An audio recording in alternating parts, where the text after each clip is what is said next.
Sir, before you take your seat, raise your right hand or circle seriously. Do you solemnly swear that the testimony you're about to give in this matter will be the truth, the whole truth, and nothing but the truth, so help you God? I do. Thank you. You may be seated. Thank you, Your Honor. Sir, could you state your name and spell it for the record, please? Yes, my name is Brian Chiles, Bryan Chiles. And what do you do for a living? I am the senior manager of Axon Forensics at Axon Enterprise. And what is Axon Enterprise? Axon Enterprise is a technology company for law enforcement. We're mainly known for providing Taser energy weapons and body-worn cameras. And what are some of your responsibilities in the position you hold? My responsibilities are running my department, which conducts forensic investigations regarding Taser energy weapons or body-worn cameras, pretty much anything in the Axon ecosystem regarding the logs or physical evidence, putting the story together from the device's perspective, and then producing a report. Could you give the jury a little bit of your educational background on how you got to be a senior Taser Axon administrator? Yeah, so my education is in electronics. I have my associate's degree in electronics technology. Most of my experience is work experience. I'm a test engineer at heart, so pretty much went into electronics, but mainly focused on test engineering. And then throughout my career at Axon, I shifted over to forensics and doing forensic investigations. Can you tell the jury a little bit, what is test engineering? What exactly is that? Test engineering is designing tests for a certain product or widget, anything. It's designing how to test it properly to test the device's limits, make sure it's doing what it's supposed to do, making sure it's durable, weatherproof, et cetera, et cetera. Now, is that kind of how you started at Axon? I actually started in research and development as an electrical technician, and then within a year, I started the validation team, which is validation testing is basically what I described. It's taking product or designs and put them through the ringer, electrically, mechanically, environmentally, to make sure the product does what it's supposed to do and will survive the elements that it's going to be in. And describe your career path. What have you done after that? So you went into test engineering. What did you move up after doing the test engineering type Yeah, stuff? I ran the validation team for about 10 years, and I shifted into compliance, and also in 2013 I started doing the forensic investigations. Pretty much wearing two hats. I was in charge of compliance and in investigations. In 2020, I took full responsibility over investigations. That became my full-time position. So when you talk about investigations, you're investigating tasers and body cams and just about anything that Axon produces, right? Correct. I guess maybe focusing specifically on the taser, do you have an idea how many taser type investigations you would have done in your career with Axon? I don't know an exact number, but it's over 500. And those are from across the country? Global.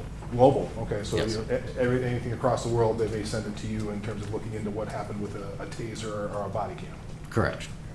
And in terms of those, you've done it globally. Have you ever testified as an expert in the taser and body cam area in court at any point in time? Yes. How many times have you done that? Approximately 70. And that, once again, is that global or is that just the United States? That's US, Canada, and the UK. At this time, I move to have his testimony introduced as an expert in the field of taser and body cams from Axon. No objection. You shall be considered an expert in those fields. I guess maybe we'll start off and get a little idea. I'm going to show you what has been kind of marked into evidence as Exhibit 23. Can you tell the jury what this is? This is a Taser 7 energy weapon. And tell what Taser 7, why is it Taser 7? Is there different versions of Taser then? Yeah, there's several models over time, and Taser 7 was our 7th iteration of the design. So what Taser are you on now? Right now, we're on Taser 10. Okay. So this is an older version. When did this version kind of go into use, if you will? This one was released in 2018. Can you, maybe if you can show the jury in terms of what, describe some of the things on, you know, it kind of looks like a gun. Is it a gun? It is not a gun. It is not a firearm. It is a handheld device, the shape of a gun for the look and feel of it. It has a grip. This part is where the battery pack will go in. It has rechargeable batteries. Has a safety switch, which is ambidextrous, so it can be used left-handed or right-handed. And then a trigger switch here. And then also on each side, there's a button on the side that is called the arc switch. I'll get into more technical what each one does. We also have cartridges that install in here. There's 2 cartridges. Each cartridge has 2 probes. So there's 4 probes total. What else? We have cartridge release. That's essentially it. There's a high voltage section, and then pretty much the microprocessor and the smart section of it. Maybe talk a little bit more. You talk about a safety switch. The safety switch, it's on there. What is that designed to do? So the safety switch arms the weapon. So it turns it on, powers it up, but it does not activate the high voltage yet. So it just puts it at a ready. If the trigger is pulled or the arc switch is pressed, then it will activate. Also with the safety switch, laser aiming will turn on and a flashlight if it's configured. Now, what is a Taser designed for? What was the purpose of a Taser? The overall purpose of a Taser weapon is to inject electrical signal into the human body or animal and override the central nervous system and tell the muscles to contract. So when activated, it produces high voltage pulsing, and that pulsing, if delivered to the body, will be received by the muscles, and all of your muscles, all movement that you make is done by electrical signals from your brain. And so what this does is it puts an electrical signal on the muscles, and the muscles say, oh, I need to contract. So they contract and then release. But the weapon does it 22 times per second, so it causes a rigid muscle lockup if you have enough muscle receiving that signal. Okay. I'm going to go maybe help a little visual in terms of how this works. I'm going to play what's been stipulated to as Exhibit 22 of the people, Your Honor. Okay. Dim lights. And you've seen this is your promotional video for the Taser 7? Yes. And you recognize it? Yes. All right, I'll go through it and I'll ask some questions.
That was a promotional video, that's why you got that kind of cool music and everything, right? Yes. Now going back a little bit, I think there's some things that the jury may be interested in.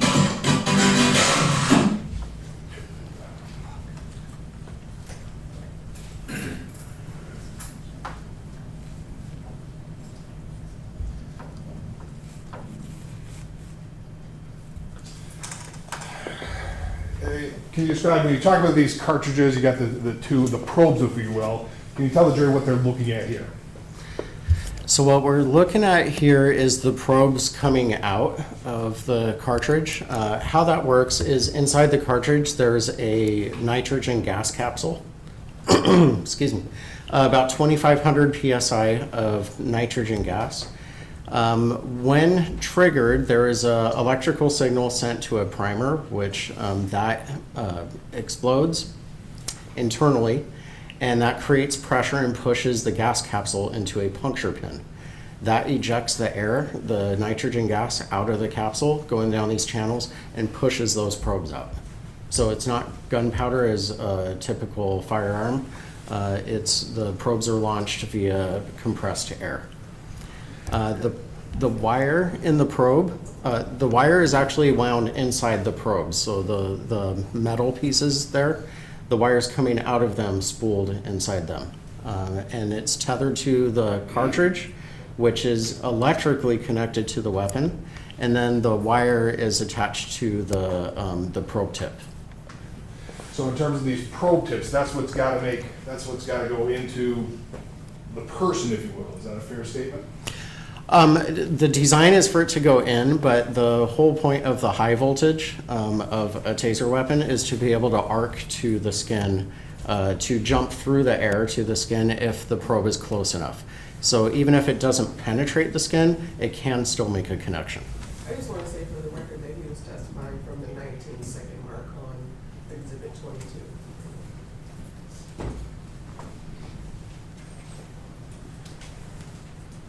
We can go here a little bit, and we'll go for the record 34 seconds on the exhibit.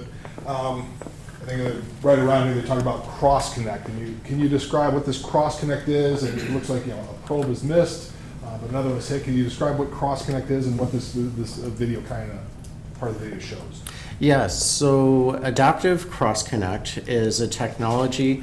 Previous versions of the weapon, the X2 mainly, had 2 cartridges, but it had a chance to cross connect, but it was pretty much due to the laws of physics. It could happen or couldn't happen depending on what's going on, where the wires are, how far the probes are from the skin, stuff like that. With the Taser 7, we designed adaptive cross connect that forced that cross connect to happen. So if a probe misses, like in the image here at 34 seconds, one of those probes missed, but we're able to cross connect from one cartridge. Well, let me back up. Each cartridge, say you deploy one cartridge, the top probe is the plus of the circuit, and the bottom probe is the minus of the circuit. You always have to have a connection between plus and minus in order for electric current to flow. With this, we allowed, say for instance, if you missed with the bottom probe of the second cartridge, the top probe of the second cartridge would connect to the bottom probe of the first cartridge. So that's cross connect.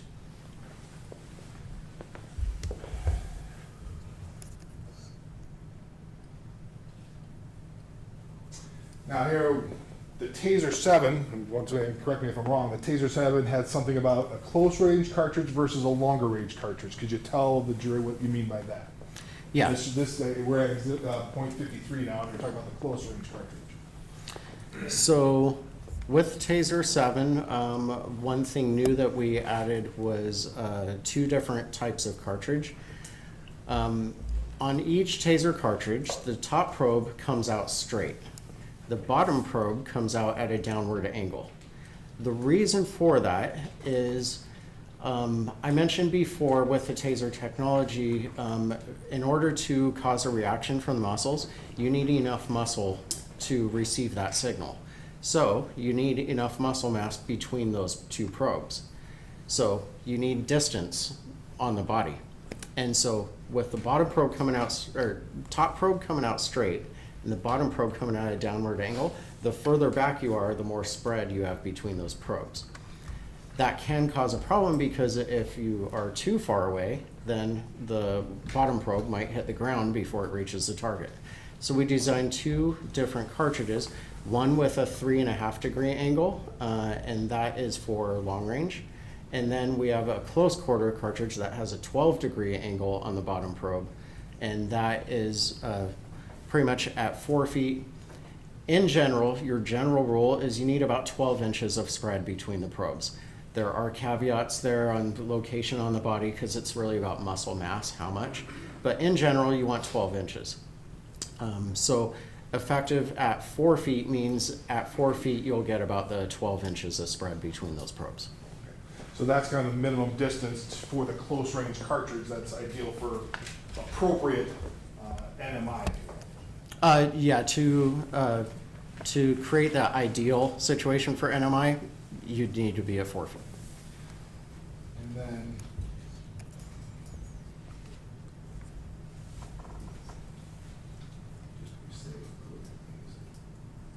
so it can go this side. I think there's 111. We're talking about 111 now.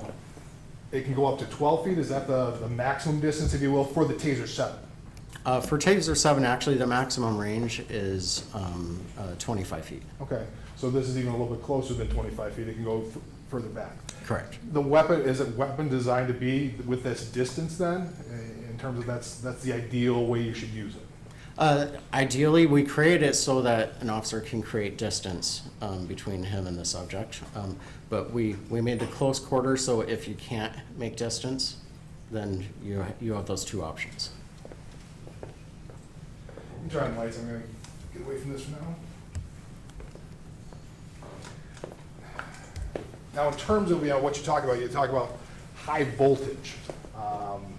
That sounds like you're putting a bunch of electricity into a person. Can you go into that and describe that? What do you mean by that? Yeah, so the weapon's designed with high voltage, but really the only point of that is to be able to jump a gap, jump an air gap, and you have to do that with high voltage. If you've seen in science class in high school, they have the Van de Graaff generator or small Tesla coils, and people put their hand on it and their hair raises up. That's millions of volts, or tens of thousands of volts. Voltage is not dangerous. You see danger high voltage everywhere, but it's really the electric current that is dangerous. Now, high voltage on your utility lines, providing power, that's dangerous because there's potential for a lot of current. But on some electronics that limit the current, high voltage is not dangerous at all. It just allows the electricity to jump from one point to the other through the air, and that's called an electric arc. So in terms of jumping through the air, what is going? I guess can you give an idea to the jury of what's going into a person though? If it's successful going into a person, what is it? Voltage going in, or is it something different going in? And what kind of level is it? It's actually electric current that is going in. It's actually electrons that are flowing, and the flow of electrons is electric current. Voltage is just the potential for current to flow. If you picture it this way, picture a water analogy. If you're at your hose outside, the water pressure is like voltage. So if you turn on your hose but you don't have water pressure from the city, water's not going to flow. It's the water pressure that allows the current to flow. And then when you open the spigot, you get the water flow, and that's like the electric current flowing. So is somebody going to get electrocuted from a taser? No. When you talk about the impacts, in terms of are there long-term impacts? You're putting electricity into a person. What are the kind of long-term impacts of it? There are no long-term impacts. The impact, the physical impact of the weapon is your muscles contract and then release. So I mentioned we do it 22 times per second, so it's a rigid lockup, but the cycle lasts for 5 seconds automatically. It can be turned off early. But as soon as it turns off, your body completely recovers. And so every pulse goes in one probe and out the other. So that's the lasting effect on the body. It's in the microseconds. I think the Taser 7 is around 45 microseconds, 45 millionths of a second for each pulse. So it goes in and comes out, and it doesn't build up in the body like poison or anything like that. It's just, it goes in, it goes out, your muscle reacts, and then releases. Now, when you say when it goes in, the 5 seconds, you say it's automatically, so if somebody holds the trigger down, it's gonna shut off at 5 seconds even though you're holding the trigger down? That depends on the settings. So you have agency settings. So by design, if the trigger is held in, it will go beyond 5 seconds until you release. However, some agencies have settings that limit it to 5 seconds only. Now, when you talk about the contractions, you know, you're not electrocuted. Does it like knock you out completely? Is it you're knocked out when this happens? No, you're fully aware of what's going on. You can hear everything and feel it.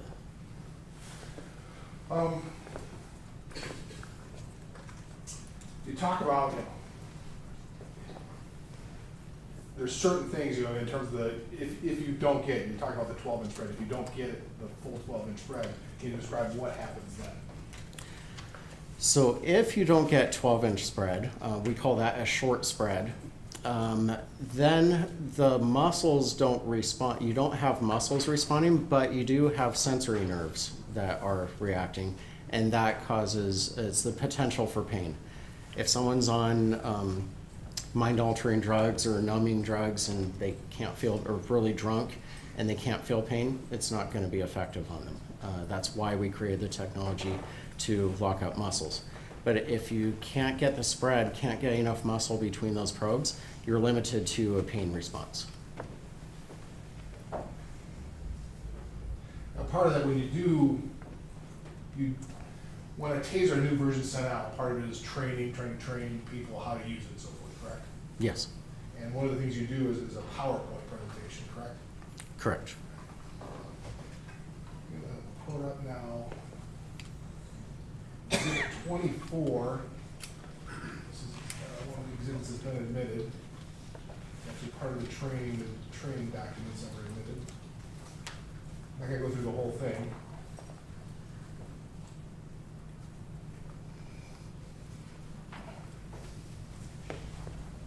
We have it, put it on the screen, please.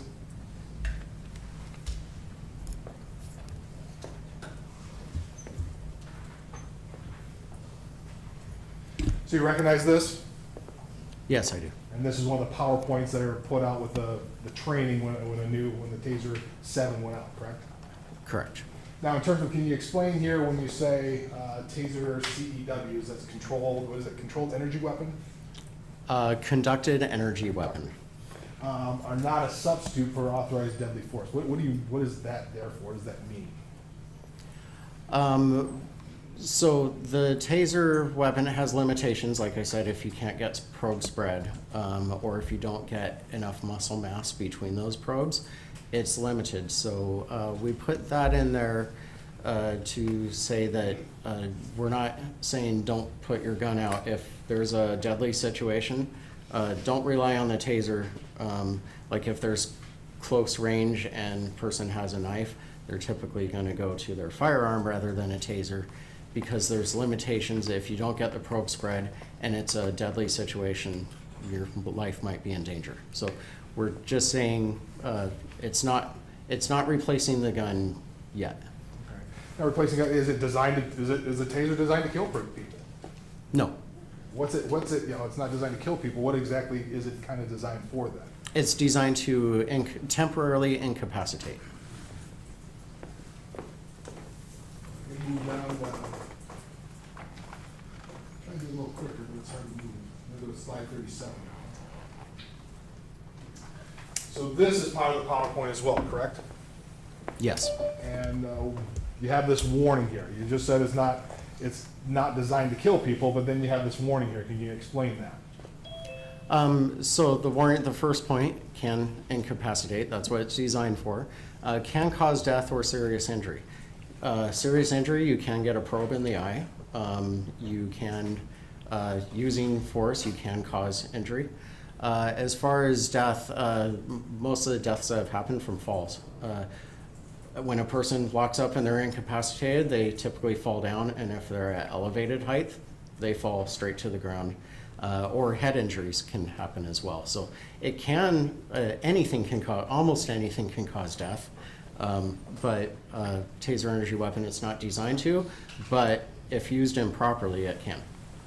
Now, in terms of with this, along with this slide, you just don't send out the slides, you send out instructions for the person giving the presentation, if you will? I mean, is there a script, if you will, that goes along with this slide? Not necessarily script, but a guide. There's notes for the instructor on, notes on about the safety of the, or, about that slide. On this one, it's on warning, so there would be notes, additional information for the instructor. What kind of notes are you talking about here? What are those notes that you talk about here?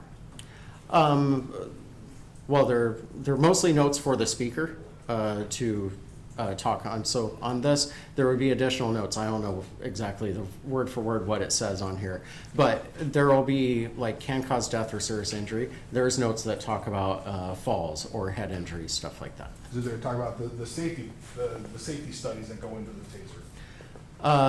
Yes, it does talk about, there's been many safety studies done on tasers, independently and from Axon. The National Institute of Justice, NIJ, did studies, Wake Forest. There's several universities who have done safety studies on the technology. And what do those safety studies find in terms of this technology? As far as electrical safety, it's a safe weapon. It does not affect the heart. It doesn't cause damage to the body. There's certain things in the use of force that can, but the taser weapon itself, it causes the muscles to lock up and release them. It's really a muscle stimulator. That's really what it is. Staying on that point, I'm going to go now to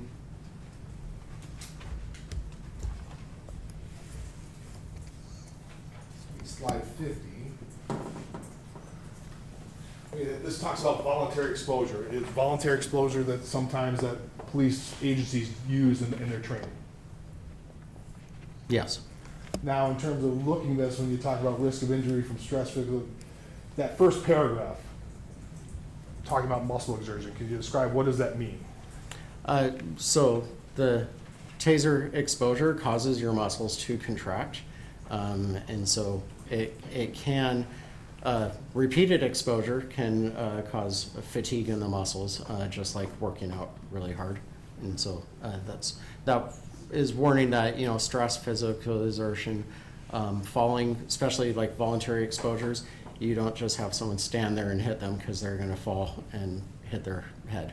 And so always use spotters. So there's several instructions that are given on doing voluntary exposures. When you talk about those probe exposures, about strong muscle contact, you talk about repeated. Is like one contraction going to cause this type of strenuous exercise, or is that repeated? It'd be repeated. Okay, so that repeating, jury ballpark, what is, how many? Is that 5, 6, 2? Yeah, is there any kind of idea? Don't really have a number. There's been studies that the taser exposure is a whole lot less exertion on the body than, like, say, punching a heavy bag or sprinting or running. So this warning, specifically for voluntary exposures, is just warning the user taking the exposure that they might feel soreness. It might feel like they worked out or something like that. But it's not going to cause damage to the muscles or anything like that.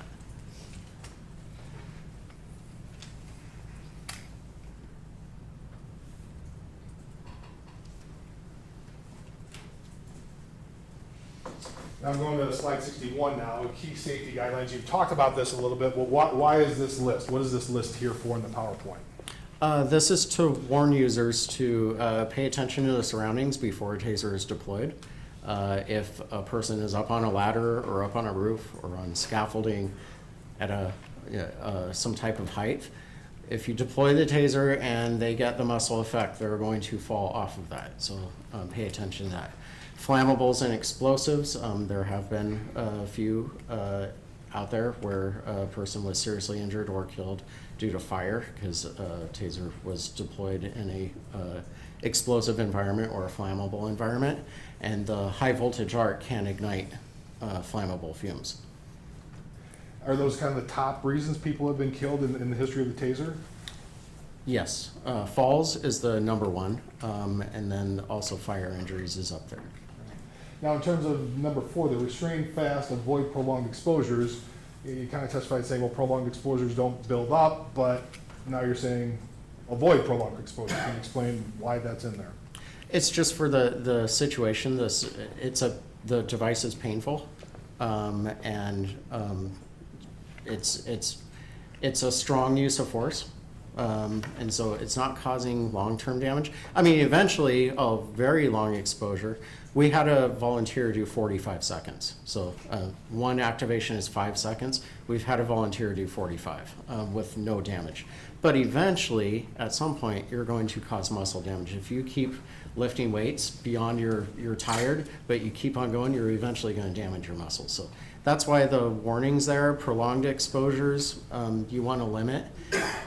All in all, we teach officers to use the minimum amount of force to effect the arrest. So get them under control, get them cuffed, and turn the taser off. So you had a volunteer do it for 45 seconds, you didn't have to pay him? I believe he got a free taser. Oh, okay. All right, so you got something. Right. Go to now. This is now 64. If I get a little bit better here, let me shrink it a little bit.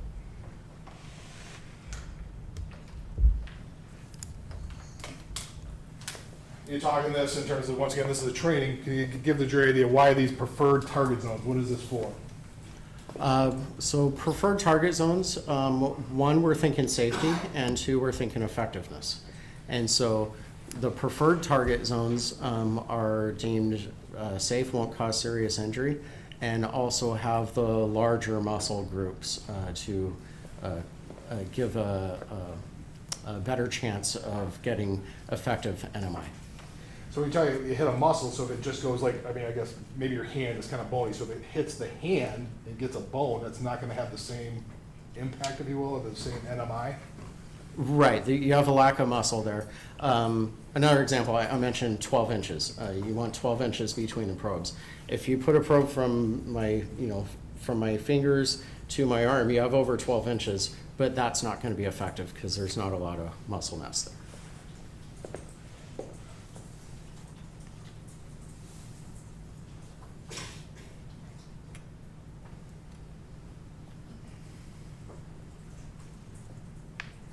Now here's this is slide number 70 on the PowerPoint. Can you talk about this? You mentioned it a little bit, but you actually put this in there. The fighting or fleeing, how did Taser put this in there? What did they rely on here? So there's a medical condition, and I can't go to, I'm not a doctor, but I know it from the doctors, but there's a medical condition called acidosis, and that's where your body is shutting down due to exertion. And it has to do with the pH levels in your blood. And they did a study comparing taser exposure versus fighting, punching a heavy bag, sprinting. There was even a dog attack in there, and pepper spray. And the taser energy weapon was very low on that scale of causing that amount of stress. The number one was fighting, and number two was sprinting, fleeing.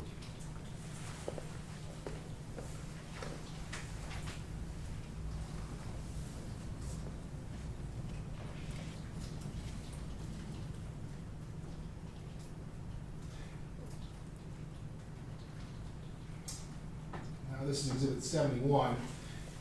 Why is there, you got, I'm sorry, you said exhibit. sorry, slide 71. Sorry. You talk about sensitive populations. Why is there danger with these individuals? Well, like children and children, it's not a physical, well, their bodies are developing and all that, so like small children, besides being wrong, it's developing body. You might not have the strong bones and everything, so you don't tell a little kid to go work out really hard and start lifting weights. They're developing. Elderly, they can be frail, frail bones and frail muscle structure. Pregnant, we have falls, so you can cause them to fall down.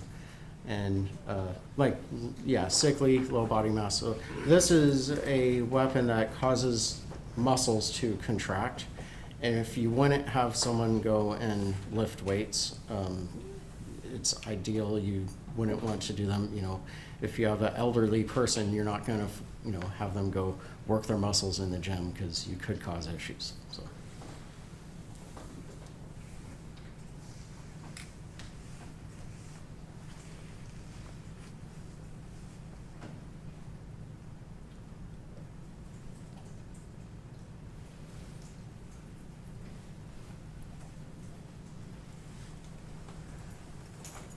I'm going to go to slide 96 here. You've talked about some of these, you repeatedly talked about elevated platform and so forth. But in terms of these other increased deployment risk examples, water, mud, muck, how is it a drowning risk? Can you explain that a little bit? Well, if you're in a swimming pool and your muscles contract and you can't swim. And so if someone's in water, you have to be aware of that risk. Now, if it's a situation that you have to do that, there is a video, I believe, from Lake Havasu, where a person had a weapon and they were by a pool, so they deployed a taser. They locked up and fell into a pool, and the officers jumped in and grabbed him. So life was saved there. But if the officers didn't go in and grab him in time, he could have taken a breath and drowned.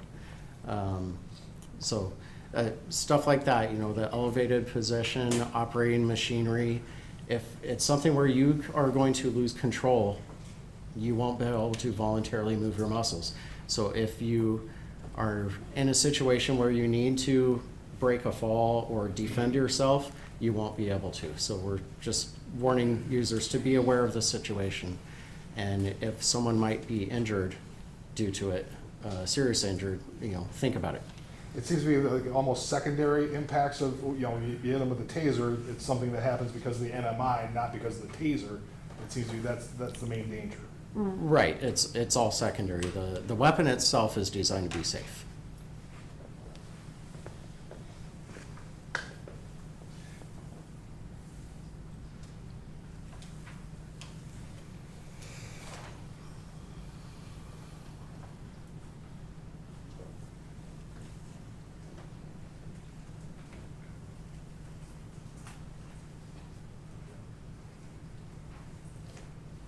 I'm going to get in here, do you see that? Talking about the drive stun. Okay. I think you mentioned a little bit, can you go a little bit more into with the jury, what is the drive stun? What does that mean? I'm sorry, could you identify that particular slide? This would be slide number 124. Thank you. Yes, so drive stun. And first, I believe I've talked about NMI. I think it says NMI in there. That's neuromuscular incapacitation. That is when your muscles lock up and you no longer have control of your muscles. So I mentioned the point of the weapon is to incapacitate, but that is done via the probes or delivering energy to enough muscle mass. A drive stun, a lot of people call it a mode of the weapon, but it's actually a tactic from the officer. And drive stun is when the weapon is activated and driven into the body of the person to make contact. It's also called contact stun. There's tactics they teach to hit pressure points and nerves to cause more of a pain response. And that's really what it is. The drive stun without probes causes pain, but it does not cause the muscles to contract. Maybe I'll try and go out of this exhibit, go to a different one. Take an example. We go to exhibit 12, graduation video, Your Honor.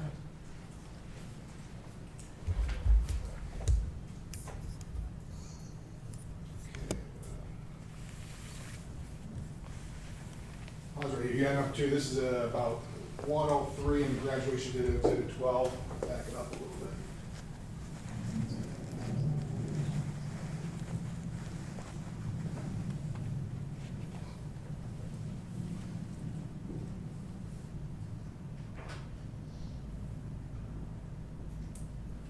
When we talk about this drive stun, is this what you're talking about here?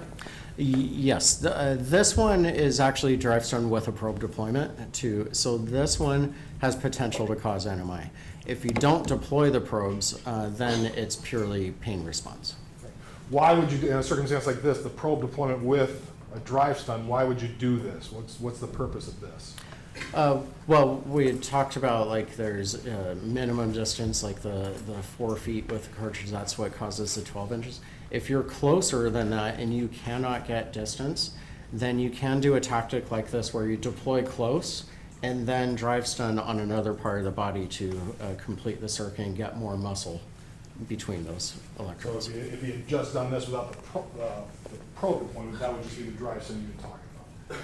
Yeah, that would, and it's very similar. This was a probe deployment really close. That would be the same body response as a drive stun without probes, just because it's close.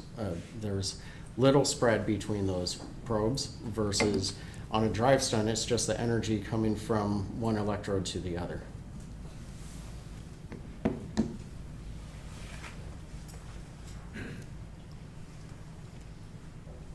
Now, in terms of the drive stun, you have these, once again, you have kind of a sensitive areas. What are the sensitive areas and why is that here?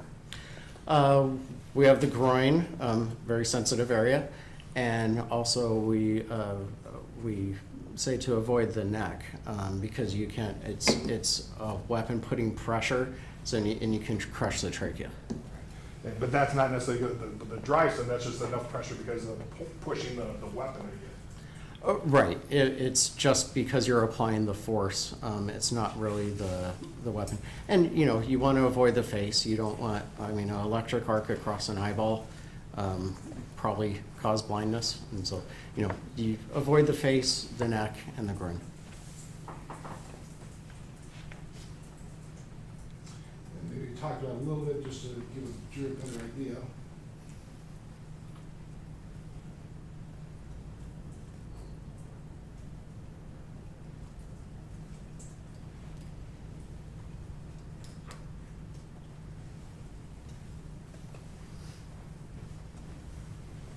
I think you talked about a little bit, maybe a more better visual in terms of the degree, the cartridges, the angles. What angle are we looking at here? Which cartridge would this be?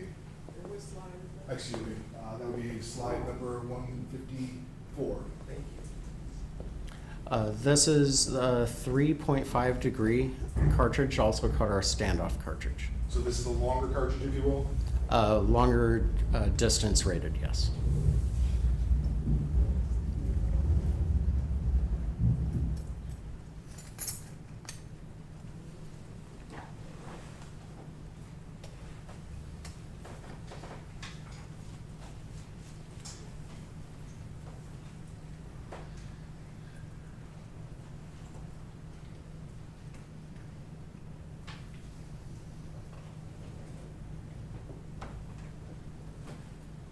Once again, can you go into this that you've talked a little bit about, but this is a visual demonstration of the spread you're talking about that you're looking for in a closed cartridge spread? Which slide is this? 160, right? Thank you.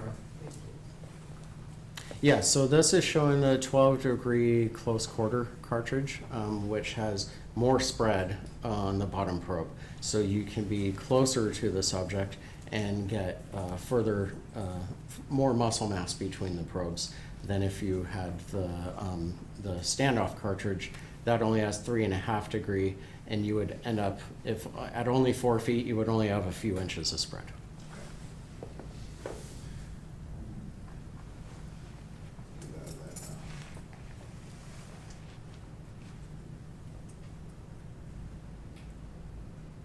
Now, part of what you did here, we'll probably turn that off right now. I'm going to show, leave it in evidence in Exhibit 25. I think it's already in. I think it's already in, yeah. There's no objection. Now you've got 23 there. I'm going to show you 25. What is 25? This is also a Taser 7 energy weapon. Okay. But Exhibit 25, would that be the actual weapon that you performed a forensic exam on after this incident? It looks like it, yes. In terms of what do you do when you get a weapon for a case like this? What do you do? So, any agency or law firm or anyone can request a forensic analysis. We'll arrange with them to ship the evidence to my headquarters in Scottsdale, Arizona. I usually ask them to ship it either FedEx or UPS, one of the carriers that does tracking and on critical evidence to keep it sealed evidence. So when I receive it, I will photograph the packaging and show that all the tape is intact, it hasn't been opened. Unpack the evidence, show how it was packed, unpack it if the evidence is sealed, take pictures of the seals and show that it was still sealed. Then I open it and photograph the weapon and any other evidence that I'm going to need to use. The reason I say that, sometimes something is sent to me that I don't need, so I typically don't even open that piece of evidence. But the pieces I'm going to use, I photograph close-up photos of all 6 sides, the weapon, the battery, the cartridges, probes, wires, anything relevant to what I'm investigating. Take close-up photos, do an inspection, and then I go and do an initial download. Talking about download, the weapon has a memory chip inside and it's recording information in it. So you can download that information to the battery pack, plug in the battery pack into a docking station and upload that evidence to our servers, which then produce logs that we can look at and tell part of the story. Now, in terms of that, when you got this, you talked about taking pictures. I saw you 2 pictures earlier today. Yes. And you recognize those pictures as pictures you took of the taser that was used in this incident. Yes. I would move the admission exhibits 23 and, or 28, 29, Your Honor. No objection. All right, 28 and 29 are not admitted. 28 up there.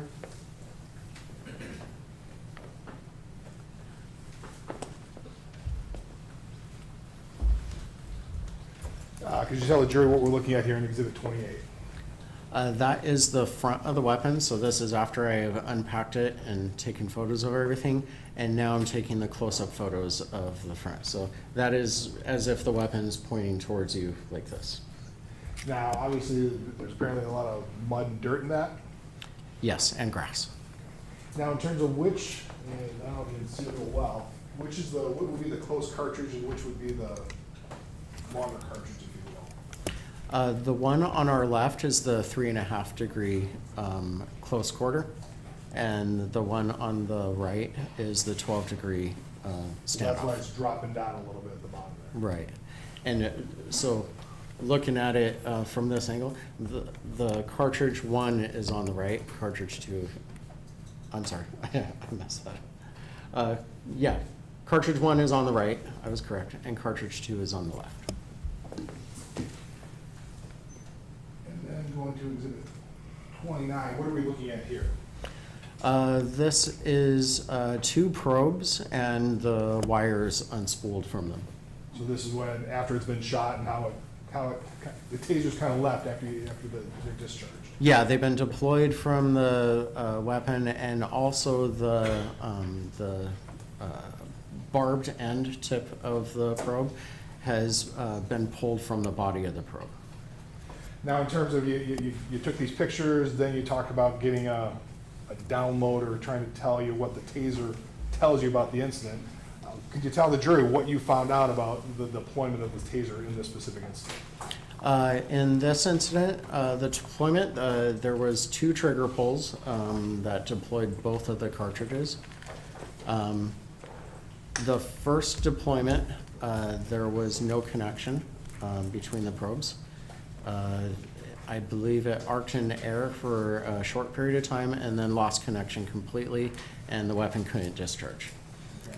Now, we can stop right there. Part of it, you did a report on this. Yes. And you kind of included photos of when you find the taser was deployed in that report. Is that true? That's correct. And you had it after you take a look at those pages, and those are an accurate depiction of what the taser looked like, reflecting when the taser was deployed. Is that true? Yes. Don't know if I remember, just to make sure, Your Honor, I want to move the admission of exhibits 26 and 27. Those have been admitted. I wasn't sure, so as long as we got it in.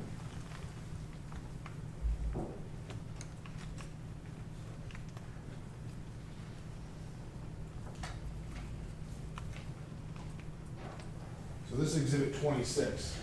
You're just talking about it a little bit. Can you tell what we're looking at here?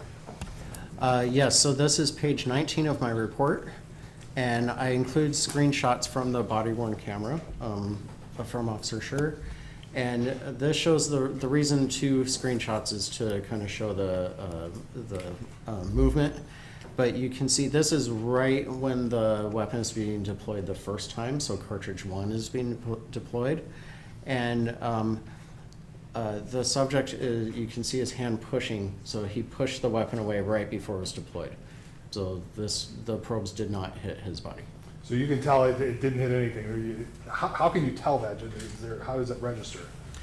There's a few different ways. One is looking at the probes. The spears were bent. Typically, if they hit flesh, they don't bend. So they hit a hard surface. We don't know what that surface was, but they hit something hard. And the second way is the weapon records in a pulse log. Every pulse, I mentioned the 22 pulses per second, every single pulse that it tries to generate, it records the output charge that it delivered and the voltage across the capacitors when it was discharging. And those tell a story of what the weapon discharged into. On this first one, the pulse graph showed that it was arcing in open air for the first second, I believe. Arcing in open air, that would be it's arcing across either the wires in front or just across the electrodes in the front. And then it lost connection completely and it was unable to discharge. So it's charged up, it's trying to discharge, but it can't because there's no electrical path. Going to 27. Can you tell the jury what we're looking at here? Yes, so this is page 20 of my report. In figure 4.5, that's an image from a civilian cell phone recording. And this is a little bit later, and while they were struggling in the grass, the wires were being pulled, and I have the two red circles shown in the grass there. You can see two shiny things moving as they're moving. And those, I am very sure, are the probes being pulled from the wires as the two subjects wrestle in the grass. Would that be from the first one, the first deployment? Correct. Okay. Was there a second deployment then? There was. When was that? That was, I believe, shortly after this screenshot was taken. And it was done pretty much with the muzzle of the weapon in the grass. And so the probes just went directly into the wet grass.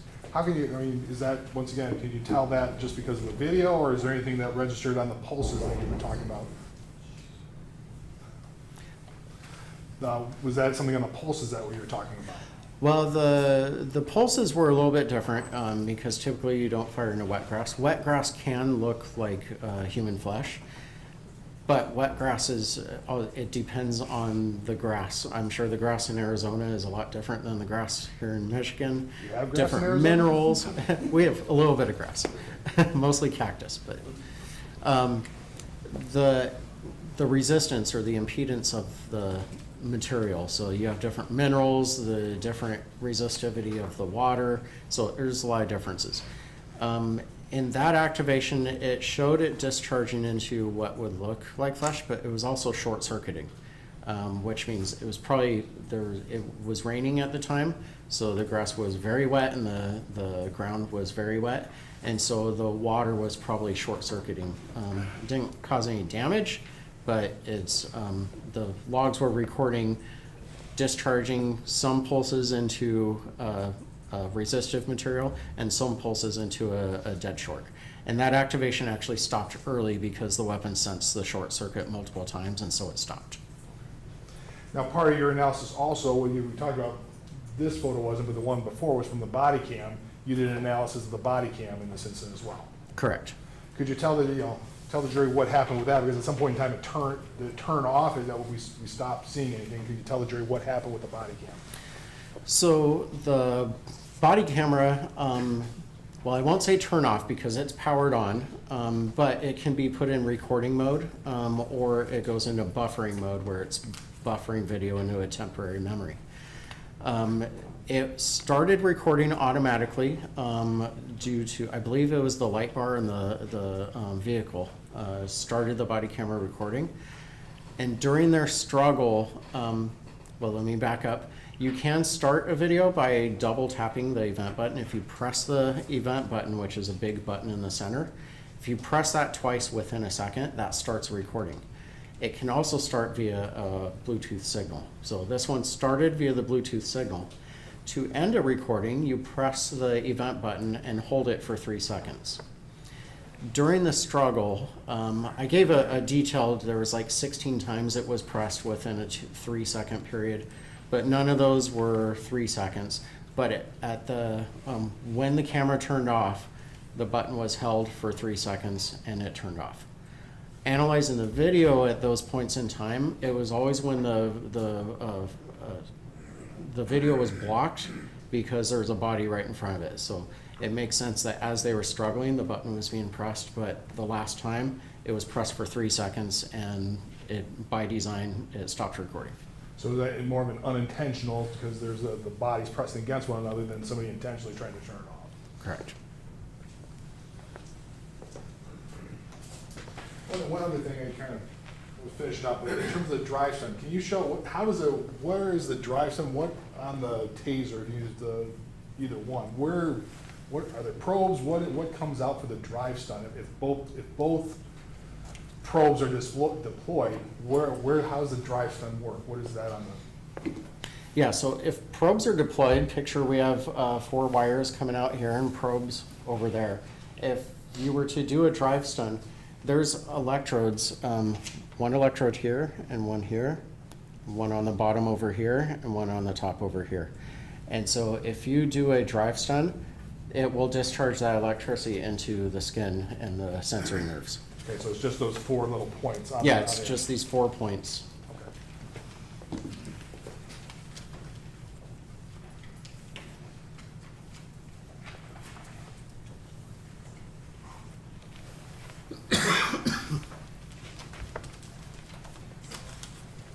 I have nothing for you, Your Honor.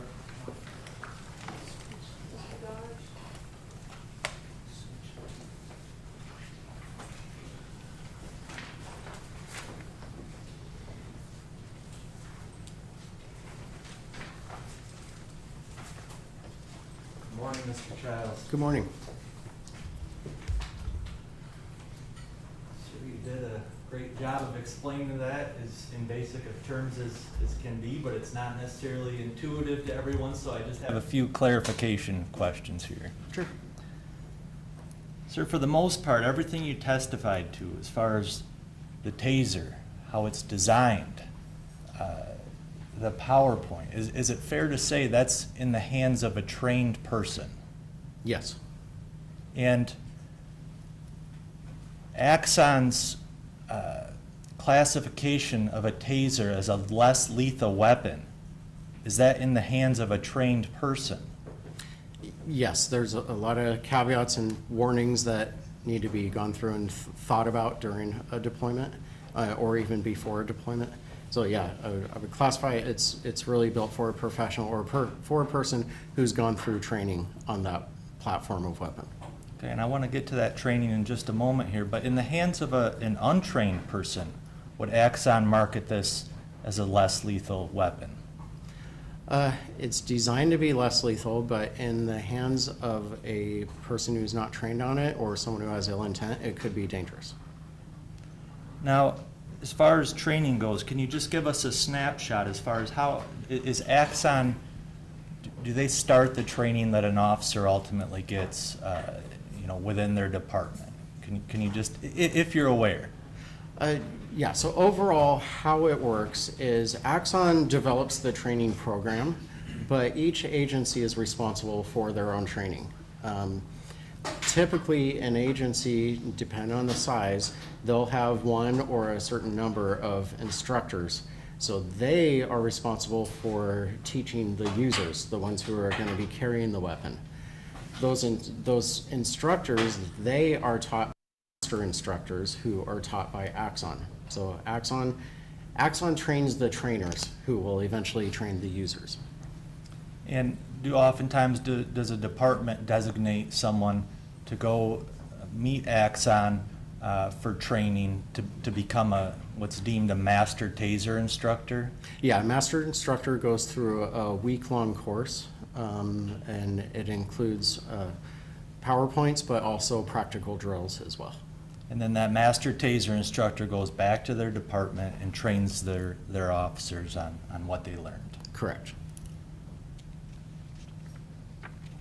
Now, Axon, as we've seen here, they developed their own materials, PowerPoints and whatnot that explain the device and how it's designed and intended to be used. Correct.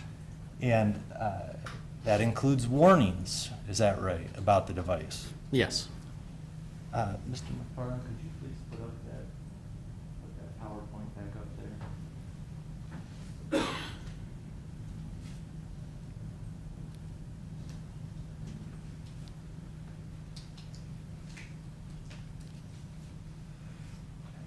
And you're familiar with these materials, is that fair to say that you just went over with the prosecutor? Yes. I don't plan to go into the whole PowerPoint, but just on a few topics here. And I think it was already pulled up. Axon, the manufacturer of this Taser 7 device, warns that it's a serious weapon and should be treated as such at all times. Is that correct? That's correct. Do the Axon materials and warnings tell officers that the Taser is no longer dangerous after both cartridges are deployed? No. Could you please go to slide 13?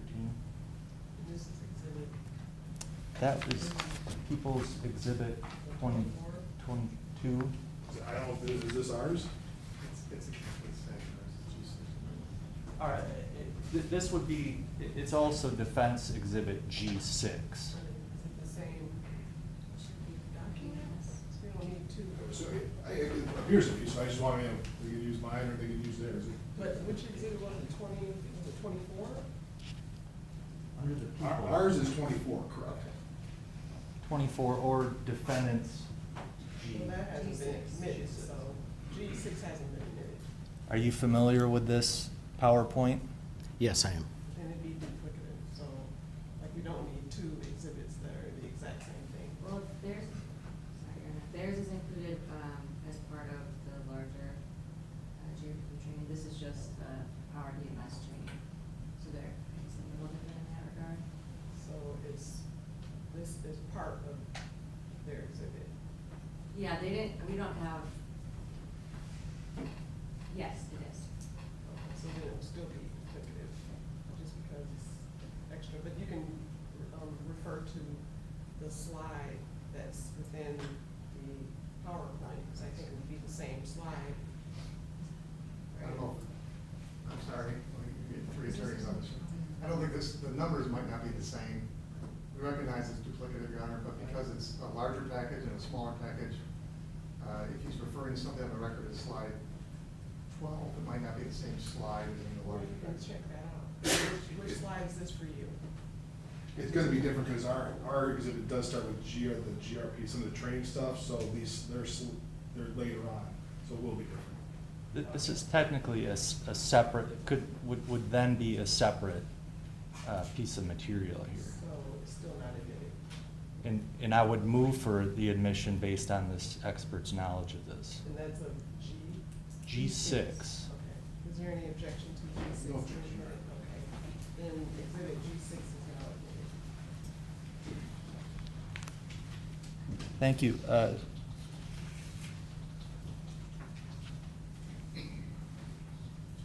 Just slide number 13.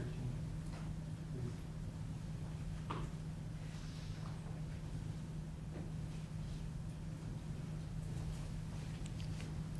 Now, I think you've already discussed this on direct examination, but the Taser 7 is worn can cause serious injury or death, correct? Yes. And the device as a whole has the ability to incapacitate human beings, correct? Correct. the device has the ability to immobilize a person. Is that fair to say? Yes, it causes their muscles to contract and they cannot control them. Now, you mentioned studies. Is that often discussed that for a police officer in particular, if they're immobilized, if they're incapacitated, that gives the subject an opportunity to take their firearm? Is that often discussed?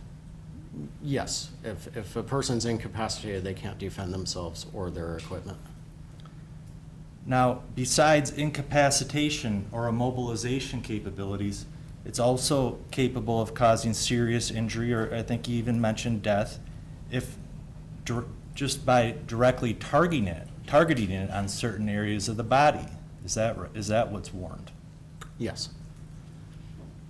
And are those, I think it may have been mentioned in one of the slides, those areas are often are referred to as sensitive areas to avoid? Yes.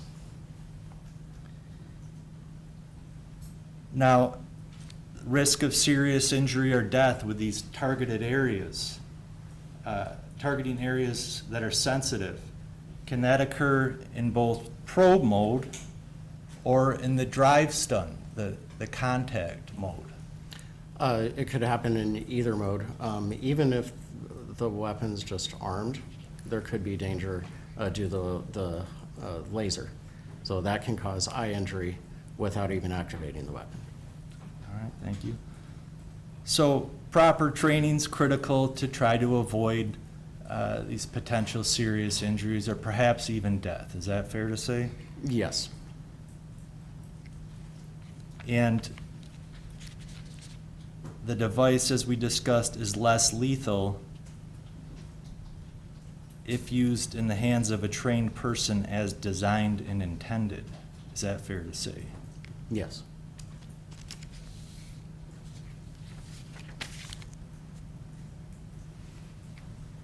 Now, a trained person is obviously notified about these potential risks of the device. Yes, Correct? they go through not only the PowerPoint classroom, but they also go through practical drills where they're put through scenarios to think about these things. And I just want to, for a moment here, go over to the sensitive location topic that I know was brought up somewhat on direct examination. Could you please go to page 41?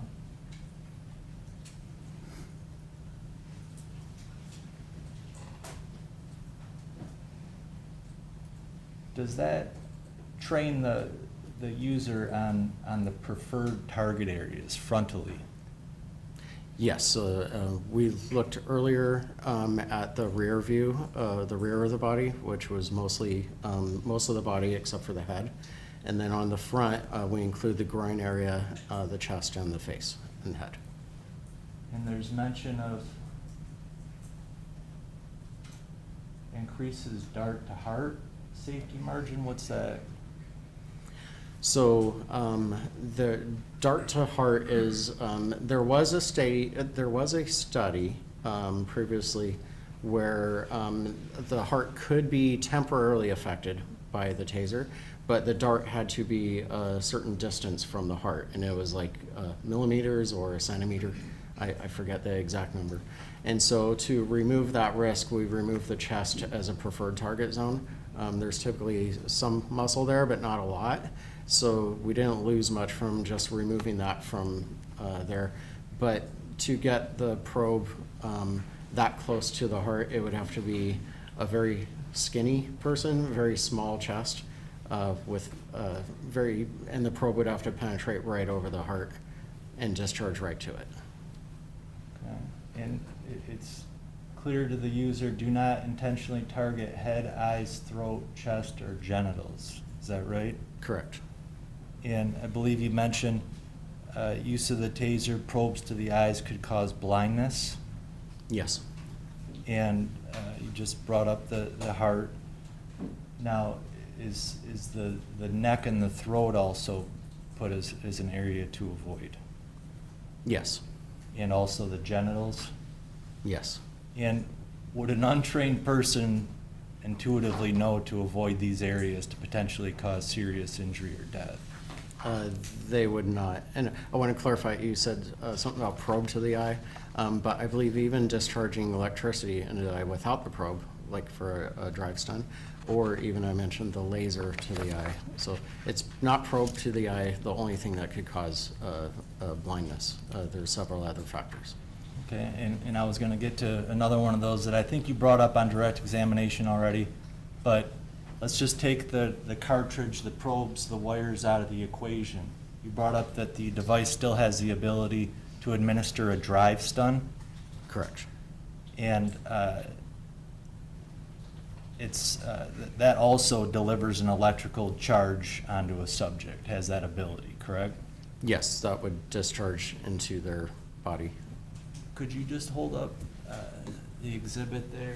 What is that exhibit marked? 23. How do you ignite the drive stun function on the device? First, the weapon has to be armed, so the safety switch has to go up, which is just move it with your thumb or finger. And then press it for pure drive stun without probes. You press the arc switch either on the left side or the right side. That's all it takes to have the drive stun ignite is pressing that switch. Correct. And if used by a trained person as designed, is the drive stun meant to cause localized pain? Yes. How far from the subject do you have to be then to use the drive stun? It's contact, correct? Yeah, it's arm's length. Okay. And if I use the drive stun, press the drive stun against somebody, how long does that last? That the drive stun's working? The activation, or Yes. If that's depends. If no cartridges have been deployed, the activation will go for 5 seconds. But if probes have been deployed, I'm sorry, I have that backwards. If probes have been deployed, pressing the arc switch will activate for 5-second cycle. Okay.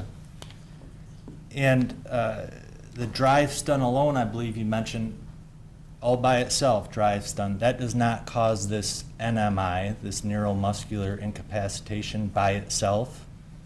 By itself, without probes, no, there's no NMI. But the drive stun is very painful. Is that fair to say? Yes. And does the drive stun run risk that it has the ability to immobilize someone? Without probes deployed, there's no chance of NMI to immobilize through muscle, but it can temporarily jar someone because of the pain. Sure. And depending on the person's condition, could that immobilize the individual? It could temporarily. Okay.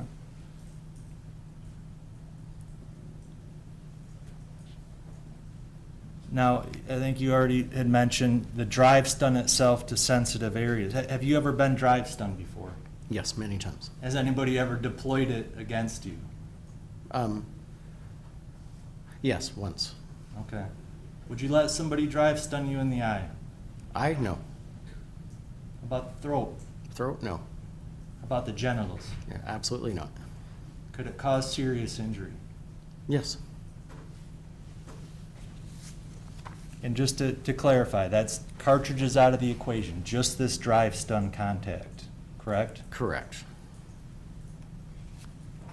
And you mentioned drive stun to the throat, the pressure could collapse here, I'm sorry, what was it? Trachea. Trachea.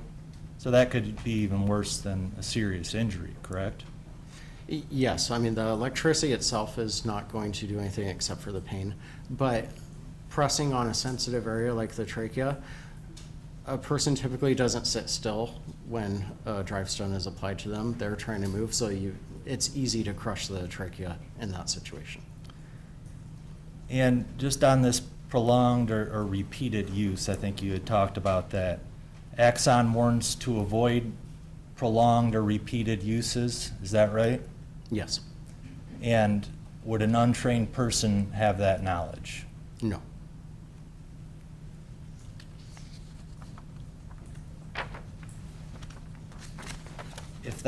If you were deploying cartridges on me, or deploying a cartridge, fires the probes on me, makes proper connection. Is that sometimes referred to that I then take the ride? Yes, it's been called that.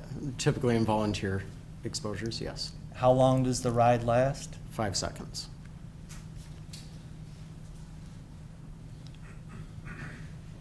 Now, I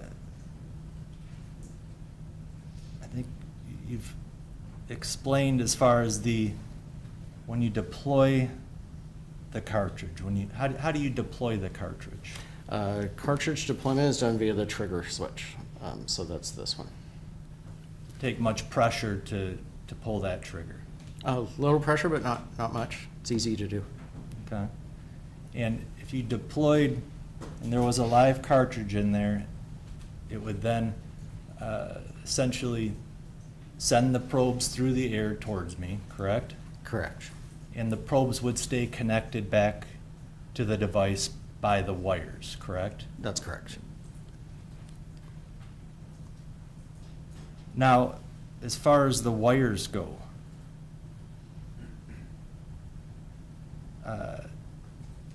are officers often trained to avoid making contact with the wires and probes when possible?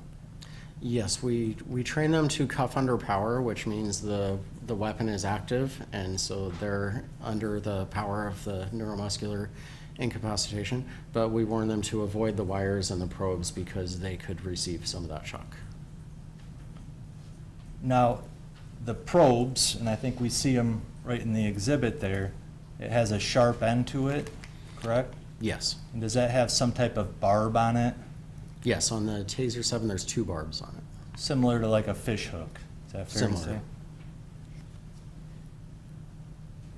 Now, and you had mentioned that in order for the probe to have an effect on an individual, it does not necessarily have to penetrate their skin, is that right? That's correct. Due to the high voltage, we design it to be able to arc to the skin if it doesn't penetrate through.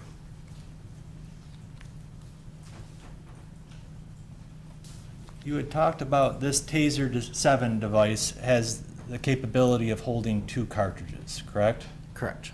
And one of the cartridges is what's referred to as a close probe cartridge, is that what it's referred to? We call it close quarter or Close CQ. quarter, I'm sorry. Close quarter, okay. And that cartridge gives the officer, the trained person, more of an ability to use and have that device be to be more optimal when they within close ranges. Is that fair to say? That's correct. And as we watch that video there, it says 4 feet. Is that an optimal range? That's the optimal to create 12 inches of spread between the probes. Now, this optimal range, is that a distance that's created in the laboratory? It was more, I don't know if it was a laboratory, but yeah, it's in a test setting. There's been several studies that were done on effectiveness, and we call it motivation, where you get someone really motivated, they're going to try to ignore the pain and get to a task. And we see the difference areas on the body and the spreads between the probes, how effective it is in stopping them from going to that task. And the reality out in the field, though, officers can deploy probes at closer ranges than 4 feet. They're allowed to do, that's reasonable, correct? Oh, yeah, and there's situations where you, even at a close range, say if someone's hunched over, you could still hit a probe and arm and get a lot of spread even though you're at a close range. So it's all depends on the situation. So 4 feet may be optimal, but you could still cause NMI even at closer ranges than that. Yeah, that 4 feet was just saying the probes will be at 12 inches at that point. And let's say the probes do hit very close to each other, maybe not optimal. Is there another third point of contact that the officer can use to create NMI? Yes, actually, we watched a video of a graduation video, and that was called a 3-point. So probes were deployed close range and then brought over to the leg. The weapon was brought over to the leg, and that completes the circuit and causes more muscles to contract, giving NMI in that short spread situation. And when the officer initially fired the probes into the back of that dummy, was he approximately 1 foot away from the dummy? Yeah, he was close. Yeah, or closer perhaps? Yeah, possibly closer. But then he followed up with the drive stun to a different area of the body, correct? Correct. And that's an effective means of delivering NMI. Yeah, we train tactics to deliver NMI even in a close range, if you're closer than 4 feet or just hand to hand. Now, I just want to talk a little bit about re-energizing the probes.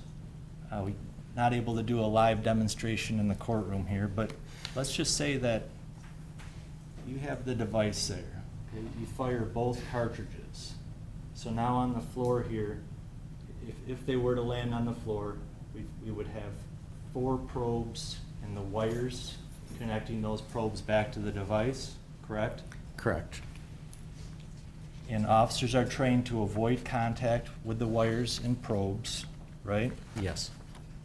And let's say the 5 seconds goes by from the initial deployments. Can the probes and the wires be re-energized? Yes, they can. And can you just explain that a little bit, please? Assuming the weapon's still armed, they would either press the arc switch or pull the trigger, would reactivate all 4 probes. And ignite the probes for how long? 5 seconds. And what if I am in contact with some of the probes and the wires? Am I at risk that I could experience the effects of the taser? Yes. Now, do I need to be in contact with 2 probes necessarily to feel the effects, or could contact with the wire as well create a circuit upon me? Contact with the wire could create that circuit. They're insulated. They're designed to be insulated to the 50,000 volts. However, if there's any flaw in the insulation, a nick in the wire, someone stepped on it, or even the wire as it's coming out of the probe is scraped, that could allow the high voltage to jump through it. So if you're close enough to that wire, you don't have to be on it. If you're close enough to the wire, it can jump to you and deliver the effect to you. And let's say I'm close to the wire, and then you come up and drive stun, and I'm just in contact with one wire, one probe, one exposed wire or one probe. Could that create NMI upon me? If you point to your knee, so you're like kneeling on the wire and you're drive stun to the head? Or anywhere else? Anywhere in the upper body, yes, I believe that would cause NMI, because that would be the same as if a probe is in your knee and a probe is wherever that drive stun. So you would have pretty much most of your muscle mass affected. Okay, and sir, you've seen the videos here, correct, from the prosecutor as far as this incident here? Yes. And the 2 men are struggling for control of the taser, is that fair to say? Yes. And it appears the wire and probes are all around the men during the struggle? Yes. And you later analyzed the wires and the probes from this incident, correct? At least some of them? Yes. And did you actually observe what appears to be blood on one of the probes? I believe it was on 2 other probes. Okay. Now, going back, the prosecutor showed you or talked about in your report the second deployment. And were you later able to find from the computer data and watching the cell cam video that there was a second deployment that had taken place? Yes. And you mentioned that it appears the taser was pressed into the ground when the second cartridge deployed, Yes. but that this second deployment was short-circuited? Some pulses sensed a short circuit, some sensed a resistance. So it wasn't short circuit the entire time, it was delivering charge into the ground as well. Okay. And this, if I ignite a cartridge, that's not as loud as a gunshot, correct? Correct. And so by the device being shot into the wet ground, it did not carry out its normal 5-second sequence. Is that fair to say? Due to the short circuit that I saw multiple times, it stopped before the 5-second cycle was over. Now, from watching that video, you can't tell whether or not the officer noted there was a second cartridge deployment, can you? Jack, that goes kind of beyond his expertise here, Your Honor. He's just testifying to his observations of the video, but Yeah, I think he would have to speculate, so I'll sustain that objection. watching the video after the second cartridge deployment, does the officer continue to fight to attempt to get the weapon? Is that your observation? Yes, they continue fighting over the weapon. And does the officer seem to continue to treat the weapon seriously? It appears so, yes. And does he continue to tell the other person to let go of and drop the taser? Yes, I believe that's the words he was using. But now we know, based on the benefit of a video and data, that there was a second cartridge deployment, correct? Correct. But even after both cartridges were deployed, 5 seconds goes by. Based on the proximity of Officer Schurr in that video to the probes and wires, and what you explained as far as this ability to re-energize the probes or wires, the drive stun, could Officer Schurr still have been at risk of suffering the effects of NMI? Yes, he could. And could that have been by contact with probes or wires? Yeah, contact with probes, wires, or drive stun. All the above could have caused NMI. Do you think that even with both cartridges deployed, 5 seconds passes, that the taser still deserved its classification as a serious weapon? Yes.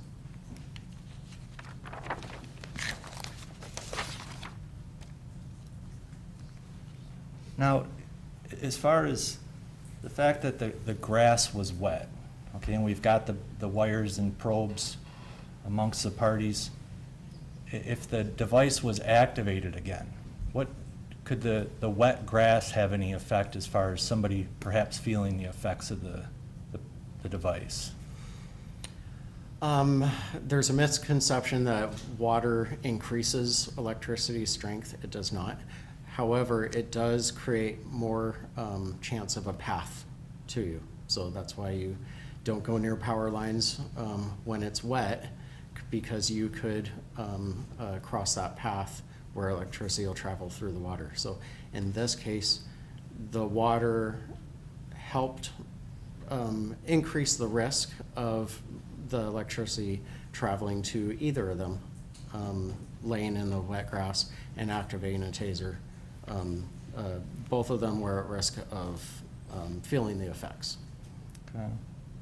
And just taking the wires, the probes back out of it once again, and talking about just the drive stun, just the contact ability of that device. After the cartridge is deployed, the device still maintains its ability to administer a drive stun, correct? Yes, I mean, drive stun is a use tactic. It's not really a mode of the weapon. So it's so anyone holding it can do a drive stun. If it powers up and turns on, if they can press a button, they can do a drive stun. And with these men in the close proximity that they were, does Officer Schurr appear to be in close enough proximity where the drive stun could have been used upon him? Oh, yes. I'm going to conclude here, but just to clarify a few points. If the taser probes are deployed on a subject, they are at risk of suffering NMI for a minimum of 5 seconds. Fair to say? Suffering, experiencing, yes. Okay. And if a subject disarms a police officer or taser and deploys the probes at the officer, then that officer is vulnerable to perhaps have other weapons accessed or be assaulted. Is that fair to say? That's fair to say. If they were under the effects of NMI, they can't defend themselves or their equipment. the taser can still cause NMI at a distance less than 4 feet, particularly with a follow-up from the drive stun, correct? Correct, not limited to that, but yes, definitely. If the probes are deployed at certain sensitive areas of the body, this may result in serious injury or death itself, correct? Yes, they're sharps with barbs, so like an injury to an eyeball, not only is a puncture to the eyeball, but also it has to come out as well with a barb, so it can cause serious injury. An untrained person would be unaware of this sensitive area training. Is that fair to say? Yeah, I wouldn't expect them to be aware of it. Therefore, Axon would not necessarily consider a taser a less lethal weapon in the hands of an untrained person. That's correct. Just recapping, even after both cartridges deployed, as we now know is the case here, the Taser 7 maintains the ability to re-energize all 4 probes and wire by simply touching the arc switch or pulling the trigger, correct? Pressing the arc switch, yes. I'm sorry, pressing the arc switch. And if an officer is in contact with certain probes and or wires and the arc switch is pressed, then the officer is at risk of suffering the effects of the taser's electricity. Is that fair to say? That's correct. I think I've said it enough, but even after all cartridges deployed, the contact drive stun can work together with the already probes, wires on the ground to close the circuit and cause NMI. Yes, that's true. And it's as simple as just pressing the device upon somebody and pushing the button, correct? Or pulling the trigger, correct. And Axon warns, do not press the drive stun on certain sensitive areas of the body, correct? That's correct.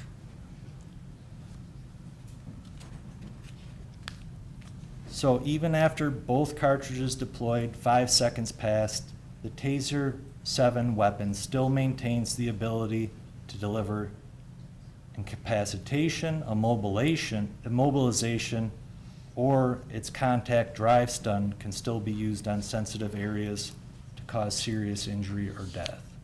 Yes, if it's activated again, yes. Okay. Just one moment, please.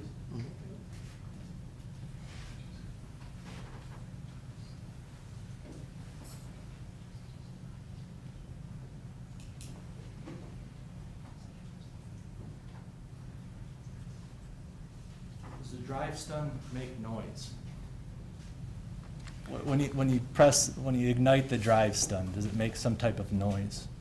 Activating the weapon does make noise, yes. Okay. Like what? What noise does the drive stun make?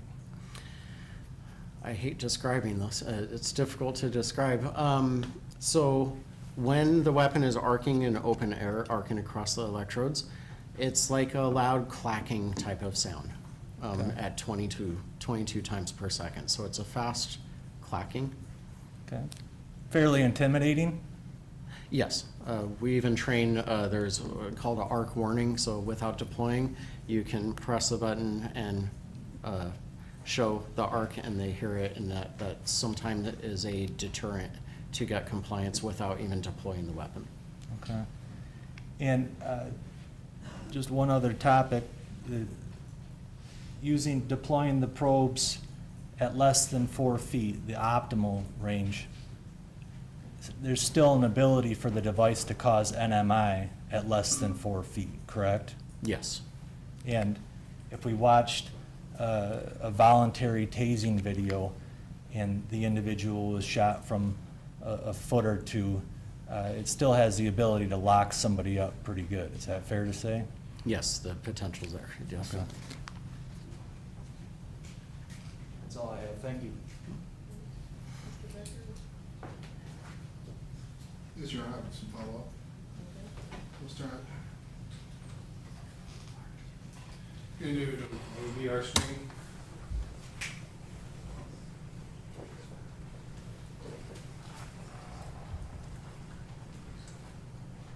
Gonna go to Exhibit 1. You've seen this, obviously, you talked about it in the testimony. The cell phone video? Yes. Okay. This is more for noise, but you can also watch it too. Turn on that sound. Like the lights dim. And then are you starting from the beginning or? Nope, it's gonna hit 45 seconds right now. Thank you.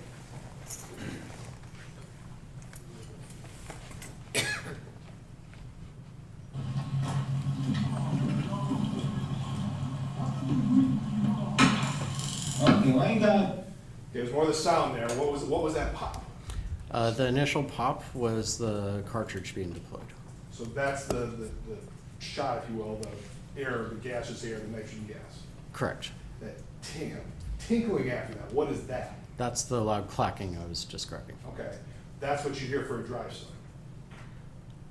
So drive stun is a tactic. So whether you're using a drive stun or not doing drive stun, the activating the weapon and it's arcing in open air, it's going to make that sound. So that can happen on a probe deployment or drive stun. Okay, that's what I was trying to get at. That's what you're Right. talking about in terms of the clacking noise. Yes. So I'm going to go a little bit further here.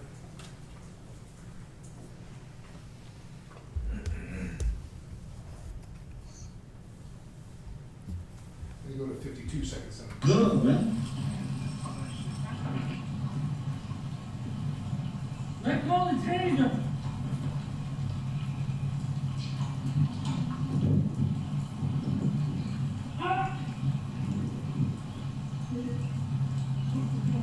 Let go of the taser. No, like he good, like you. Okay, you heard that, the pop there. What was that? That was the deployment of cartridge 2. You didn't hear the crackling there as you described it. Can you, but why not? Was there any particular reason? The difference there is that the probes were going into the wet ground and conducting through. So the sound is made by the high voltage arc jumping through the air. In that case, there's some arcing going on, but most of the energy is conducting through the ground, which is quieter. Now, they asked you some questions about this clackling noise. Did you ever hear any other other than those two? Did you ever hear any sort of clackling at all through the rest of the video? No. When you talk about going to an untrained person, okay, first of all, my understanding first, an untrained person wouldn't have to know there's a safety switch, right? To be able to operate it. Correct. And if you pull the trigger for a drive stun, that's not necessarily going to work, is my understanding. Is that what you said? No, the trigger will activate the weapon. But will the drive stun, if both cartridges, I guess, maybe if both cartridges are gone, is it simply pull the trigger? You said the side one had to be used, I thought. No, so, and that's what I'm trying to explain. The drive stun is a tactic. That is you driving it forward. So that's your action. You activate the weapon and then do the drive stun. So you activate the weapon via the switch on the side or pull the trigger. Okay, so the pulling the trigger does all of those? Yes. Okay, so they'd have to know the sides are something different then. Well, either activates the weapon. I don't know what a person would know. I mean, being a gun shape, I think the trigger would be the most optimal, but that would activate all 4 probes as well. But that'd have to be after the safety was engaged or disengaged, if you will. Correct. Now, in terms of a lot of the questions you had, they asked about the wires. Did you ever see any evidence of anybody impacted by the wires lying on the ground? No. There's nothing that showed somebody was suffering from, they was being shocked, the wires had any impact on anything that happened here. Not during those 2 activations, no. It's always possible, but nothing showed through this entire incident that there was any wires that were impacting anything here. Yeah, there was no view of effect during those activations, but the potential was there, yes. There was potential, that's it. Right. Thank you, anything further? So there's potential, there's still risk, correct? Yes. It's something that should still be potentially feared, correct? Yes. Now, you mentioned the second deployment was quieter than the first deployment, is that fair to say? Yes.